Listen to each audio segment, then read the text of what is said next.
it is very, very sad that we're here in the city that's really the birthplace of our democracy. And this is among one of the most anti-democratic things I've ever seen or encountered. And it's not just here in Philadelphia. This is going on all over the country. We have filed a lawsuit. The lawsuit actually required that when these mail-in ballots that you know are highly suspicious anyway, this form of balloting has always been considered the most prone to fraud. That's according to the New York Times when it didn't apply to candidate President Trump. Well, we were supposed to be allowed by law to observe the counting of the ballots. Now, observe means, to any intelligent person, being able to look at it.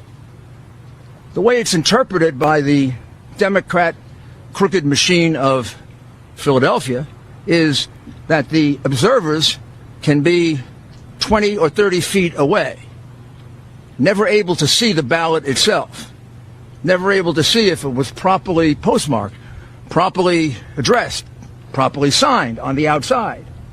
All the things that often lead to disqualification of ballots or make it very easy to dump 50,000 totally fraudulent ballots because they're not observed. This went on for 20 hours. While all of you thought there was some kind of legitimate count going on here in Philadelphia, it was totally illegitimate. So we went back to court, and we went before a Democrat judge. No need to tell you what the result in Philadelphia is if you're before a Democrat judge. Obviously a political hack who doesn't know the meaning of the word observe. Observe means to be able to look.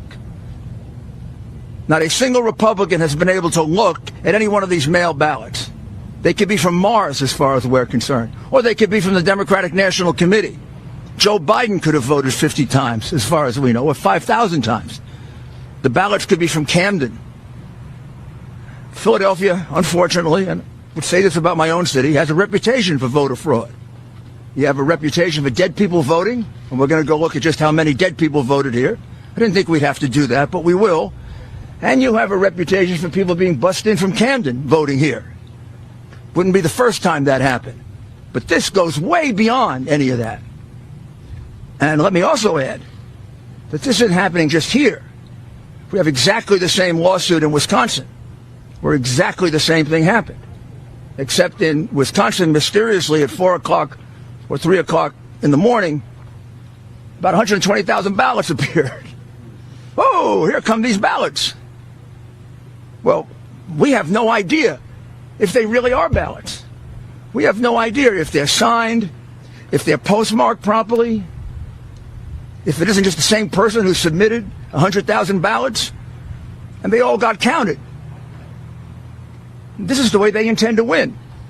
Now I'm informed by former Congressman Sweeney, who's been going around the country and collecting this information, that similar situation in Arizona, similar situation in Nevada, and a similar situation, what am I missing, John? Where are you? In Michigan, in Detroit, Michigan. Again, let me be specific what it is. This whole new thing that never happened before in our country, these mail-in ballots, which has been a cause of real concern for everyone because they can easily be fraudulent. Well, one of the things that the law attaches to that is the right for both parties to observe the ballot, the way we do with absentee ballots. You make certain it's properly signed. On the outside, there's a signature. You make sure that it's properly postmarked. You make sure that it's properly addressed, and then you pass on it. A number of these are often challenged by the Democrat representative or the Republican representative. We never got a chance to look at a single one of them. The gentleman here who did this for us says about 100,000 ballots went through that process in the 20-plus hours in which they wasted his time by not allowing him to see a single ballot. Well, that's 120,000 ballots that should just be taken out of the count. So you want to look at that number, that 120,000 should come out. And this is an area in which Biden is getting 60, 70% of the vote. I don't know if this is going on any other place, but it is going on in enough frequency in Wisconsin. We've brought suit. and now we'll have to look into 3 other places. What it says to me is this is a concerted effort of the crooks to run the Democrat Party. And you know these big city machines are crooked. You know that. 20 years, 30 years, 40 years, 50 years, 100 years of one-party rule leads to corruption of all kinds. Voter fraud is one of the biggest because that's how you keep your power. But we're not going to let them get away with it. They're not going to steal this election. This election gets decided by the people. These people, the elite, they don't care about the people. The people are the deplorables, the chumps. They're not important. To President Trump, he's the whole reason that he ran for office. And he's the whole reason for which he's carrying on this campaign, so that your vote can mean something, so that your vote doesn't get wiped out by 100,000 fraudulent, meaningless paper ballots that no one gets to observe. So we are going to continue the lawsuit here. We're going to bring a second one, and then we're going to bring a federal lawsuit, and we're going to take a very good look at whether we bring this nationally. We certainly are going to bring it here and in Wisconsin. Quite possibly we'll do a national lawsuit and really expose the corruption of the Democrat Party. But this is beyond anything I've ever seen before. This comes when you think you have so much power and you own the media that you can do anything you want. Well, sorry, we're going to fight for the people. We're going to vindicate their right. And the ultimate result is President Trump has won Pennsylvania. I've never heard of a count where you're ahead by 400,000 with 80+% counted, and they haven't called it for you yet.